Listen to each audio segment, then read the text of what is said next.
ഇന്ന് എമ്പുരാൻ സിനിമയുടെ ടീം ബാംഗ്ലൂരിലെ പ്രൊമോഷന് ശേഷം ഇന്ന് വൈകിട്ട് 5 മണിക്ക് കേരളത്തിൽ കൊച്ചിയിൽ ഒരു പ്രസ് മീറ്റ് അറേഞ്ച് ചെയ്യുന്നുണ്ട്. അങ്ങനെ എമ്പുരാൻ സിനിമയുടെ പ്രൊമോഷൻ പരിപാടികളൊക്കെ അവസാനിക്കുകയാണ്. നാളെ സിനിമയുടെ റിലീസ്. അങ്ങനെ ചെകുത്താൻ്റെ വരവിനായി കേരളം കാത്തിരിക്കുകയാണ്. എമ്പുരാൻ സിനിമയുടെ ഓപ്പണിംഗ് ദിവസത്തെ കേരളത്തിലെ പ്രീസെയിൽ ഇതുവരെ 11 കോടിയോളമാണ് ആയിട്ടുള്ളത്.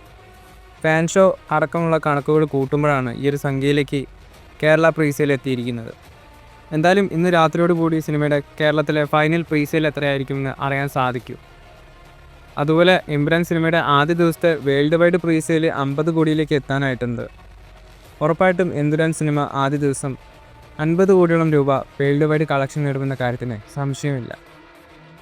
വീക്കെൻഡ് പ്രീസെയിലിൽ നിന്നും എമ്പുരാൻ സിനിമ ഇതുവരെ 77 കോടിയോളമാണ് നേടിയിരിക്കുന്നത്.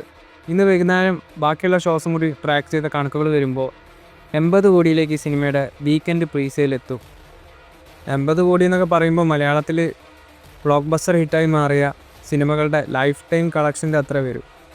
ഉദാഹരണത്തിന് ഗുരുവായൂർ അമ്പലനടയിൽ, നേര്, ഭീഷ്മപർവം, കണ്ണൂർ സ്ക്വാഡ്, RDX എന്നീ സിനിമകളുടെ ലൈഫ് ടൈം കളക്ഷൻ.